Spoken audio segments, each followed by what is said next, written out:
This was like the first big story of like my life. Now there were plenty of things that happened up until then that would be considered to be big, but like when I was like coming into my own, you know, on that line of that had been famous my entire life.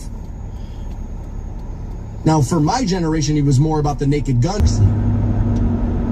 I guess the Bill Clinton, Monica Lewinsky thing, you could probably put that in there too, of infotainment. I mean, Dave Chappelle kind of talked about that, how he, I mean, his joke was, he was like, I was masturbating during the news. He's like, it never was so good, you know? And so like, there's some truth in that too. Seems like that era. Press that gas pedal down pretty hard. So again, 6:30 in the evening on the 12th of 94 is when the murders take place. About 10:41 to 10:45, that's when Kato Kaelin, who was the house guest, hears a thumping noise on the opposite side of his wall and goes outside to look at it. At 10:55, a neighbor spots Brown's, his white Akita by itself, barking with bloody paws. Nicole Brown Simpson, her dog. Around 11 o'clock, waiting since around 10:25, a limousine driver, Alan Park, sees Simpson exit the house.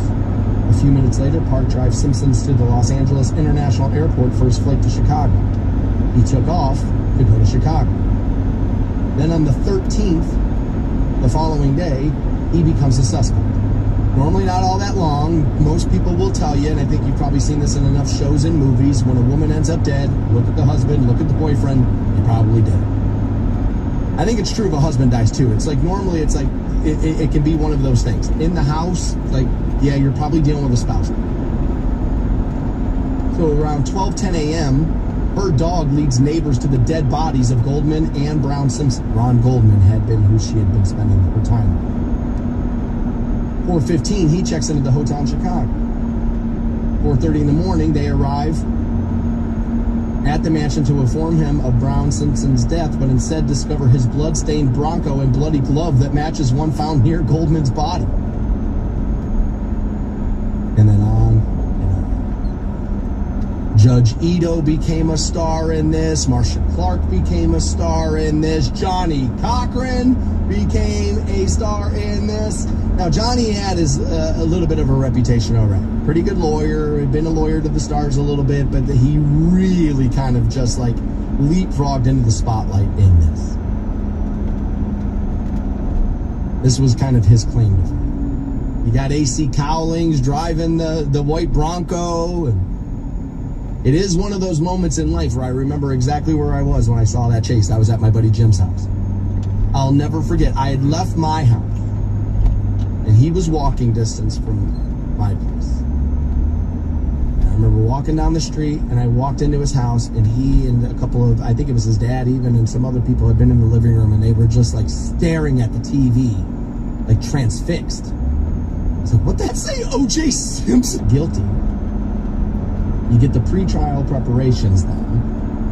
Then all the way on January 11th, 1995, that's when the jury reports for duty. And you remember this? Yeah, Shapiro and F. Lee Bailey and like all of that, and Johnny Cochran, they all start arguing about who's really taking the case, who isn't, who should be the face of this. There's a racial component. Let's push Johnny to the front. Like there was a lot of those kind of conversations going on and all of that. Bars and different public places. And you watch some people erupt. Yay, we got the verdict we should have. He's innocent. They were trying to railroad him. And then you see the other made for this celebrity thing. Paul Stanley, the star child, that doesn't exist. Stanley Eisen exists. And that person is... I got to be honest with you. You know what I want more than anything now that he's passed away? Somebody get the DNA and let's find out once and for all. Is he... On Rock 106.9. Welcome back to the Stansbury Show, where we've been talking about O.J. dying. Yes, no, actually 2 days ago, right? They said he actually died on the 10th via the statement from the family put out on his social media. The real OJ32 there. Which, remember that? Remember when he got out of jail and he started showing up on social media? There were a lot of people who felt like they shouldn't even let him on social media because of what he had been accused of. Somebody did send me the headline, I think this from our local paper. that reads, NFL star, acquitted murder suspect, Simpson dies at 76. And, you know, it's not just our local paper here. That is the headline at the Rep. But that's the way I've seen it a lot of places, or a variation of that. And people are on the media about this. But this is actually the media getting this right. I know. But he wasn't found guilty. And they got to be careful. They're not on Instagram. That's a media conglomerate that's got deep pockets. And they're going to get sued if they don't handle it. So it can't be about how you feel when it comes to that. It can't. It has to be what is factual. Now, I know what a lot of you are saying. This is where the media is going to be like, we better get this right. And that would be fair. Okay, that's fair. That voted to acquit OJ because of Rodney King? He's asking a juror this. Do you think there were members of the jury who voted to acquit OJ because of what had happened with Rodney King? Yes. You did? Yes. How many of you think felt that way? Oh, probably 90% of them. 90%. 90%? Did you feel that way? Yes. That was payback. I mean, admitted it. You think that's right? Throws her hand. Do you think that's right? Hand shrug, shoulder shrug. And the audio continues with another juror there, and I wasn't able to grab the rest of that. I am sorry, by the way. My recording devices are not recording at proper levels. That's why all that stuff sounds like it's in a soda can somewhere else. We're trying to work on it. I was told maybe by mid next week I'll be able to record things back at a proper level. Fingers crossed on that. So I apologize about the quality of that audio. But that happened. And like, that's why when people tell me, well, they faced a courtroom, they went to a jury found him, it's like, well, I mean, guys, come on.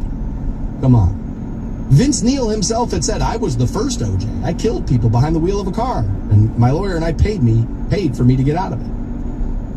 I've talked about this before. There is such a thing, right? This word privilege, people really get upset when this word comes out.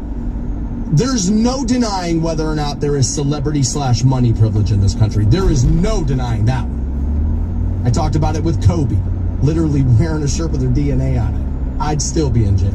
You'd still be in jail. They had all that physical evidence. It wouldn't have mattered what Mark Furman said on that stand. It would have never mattered. You and I would be in jail. Doesn't matter your race, your religion, none of that would matter. You and I would be in absolute jail. There is such a thing as celebrity/money privilege in this country, and there is zero denying that. Zero. A lot of people feel as if OJ should be taken out of the Pro Football Hall of Fame. That apparently is not going to happen. They have put out a statement. Now again, he had done quite a bit on the football field. I have this quote here. O.J. Simpson was the first player to reach a rushing mark many thought could not be attained in a 14-game season when he topped 2,000 yards. That, according to a statement from the Hall of Fame president Jim Porter, his on-the-field contributions will be preserved in the Hall's archives in Canton, Ohio. Simpson's diagnosis of prostate cancer was made public about a couple of months ago, and he had been receiving chemotherapy for that. That's a tough one. You know, I'm a guy who talks about separating art from artist a lot. Now, I don't really view OJ as an artist. It's not like I'm going back. I'm not going to listen to Dream On. You know, I'm going to listen to Dream On a million times. I'm not going to go back and watch old Buffalo Bills games like that. Music's a different thing, right? Once you start trying to triage awful of, you know, the infractions with Steven Tyler, the sexual assault versus murder, right? That gets us into a weird territory there too. It feels strange.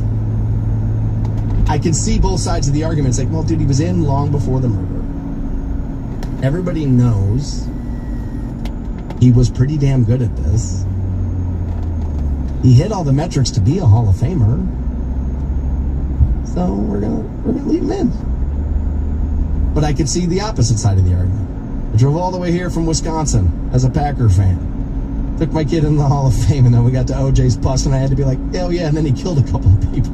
Like, I could understand that argument, too. Didn't somebody steal the OJ bust here once upon a time and was, like, running down the freeway with it in the car? I think they were, like, there was, like, a high-speed chase over that or something. I've heard that story, like, 10 million times since I moved here. I'm pretty sure that happened back in the day. That was, like, a thing that happened.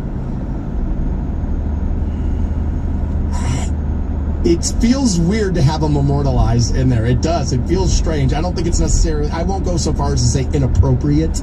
You know, I'm not necessarily one of those, but it seems strange. But as far as the headlines go, they're going to be written like that. They cannot call him a murderer. They cannot convict him in a headline like that. He's got family alive with enough money to create a lawsuit where it's like, you technically cannot say that.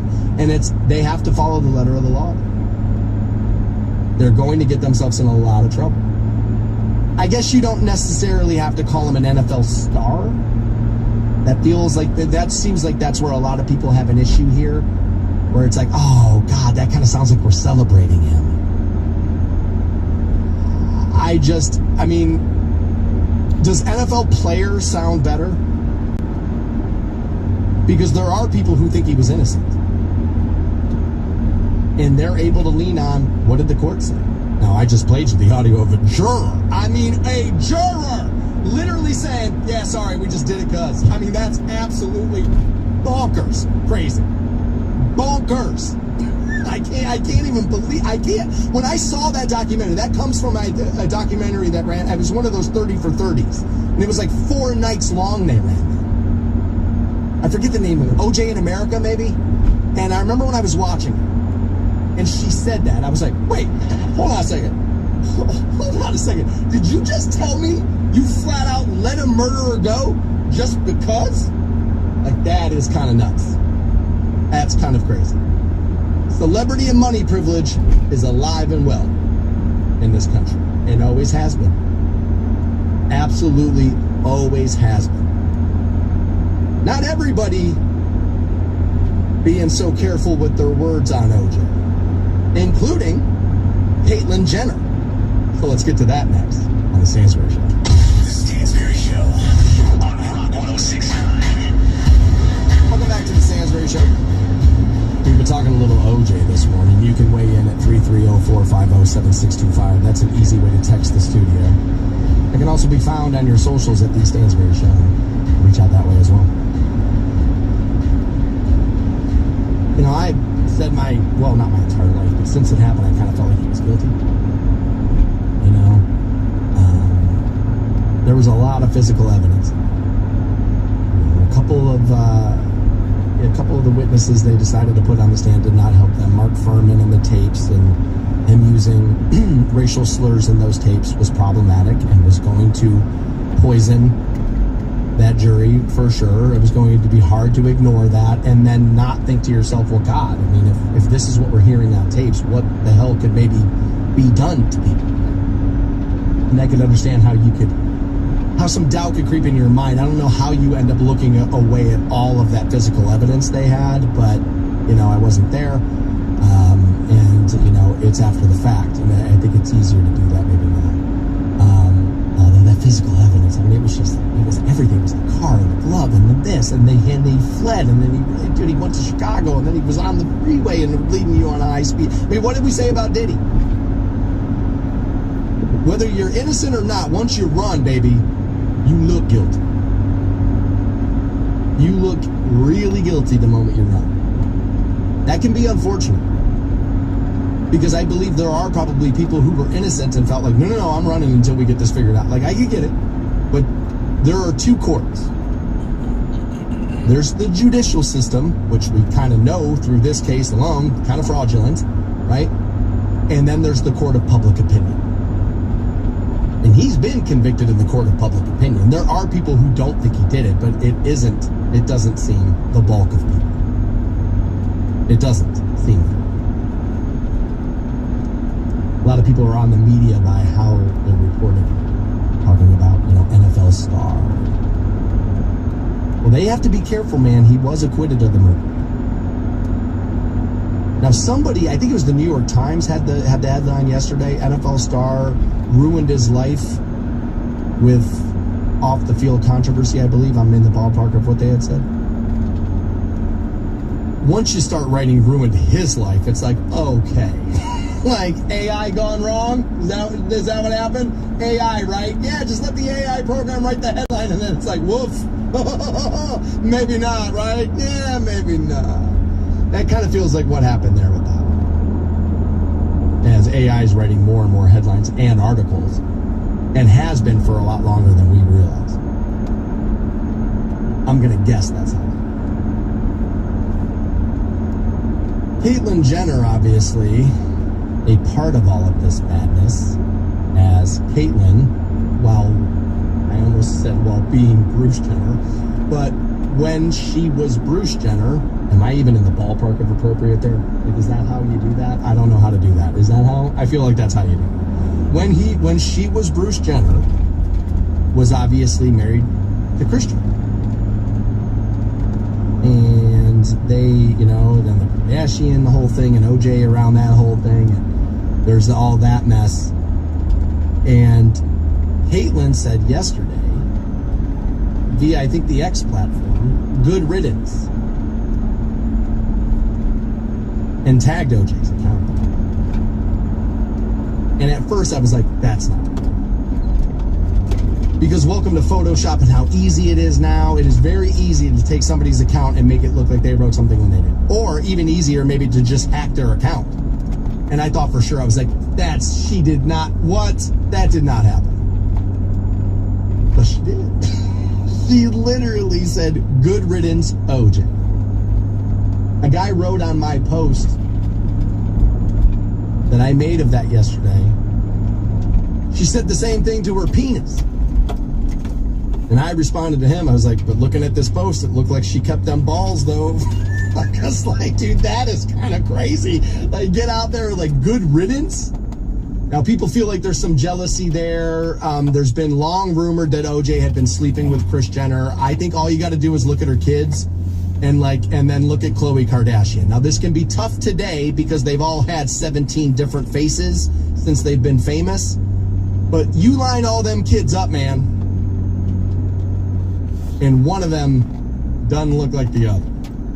Like, she just doesn't. Khloe does not look like the rest of them. Now, Khloe Kardashian, she had been the heavier set one for a while, a little chubbier, face had been a little chubbier, and she wasn't necessarily as, like, pretty. Now, plenty of people have shown you videos and pictures of Kim Kardashian before she really started to use the money to try to be hot, and she looked different, and welcome to people growing into their own and all of this. I think there's some of that happens there, too. But Khloe never really seemed like she did. Right? Like, I just feel like the rumors had long been that OJ and her were having it. And if you look at Khloe Kardashian, it's like, well, maybe. I don't know for sure, obviously. I obviously don't know that to be true. Feels like it's probably true.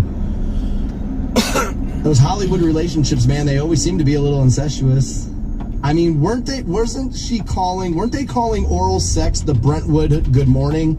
Was it the Brentwood hello or the Brentwood good morning? Like, they were calling oral sex like the Brentwood good morning.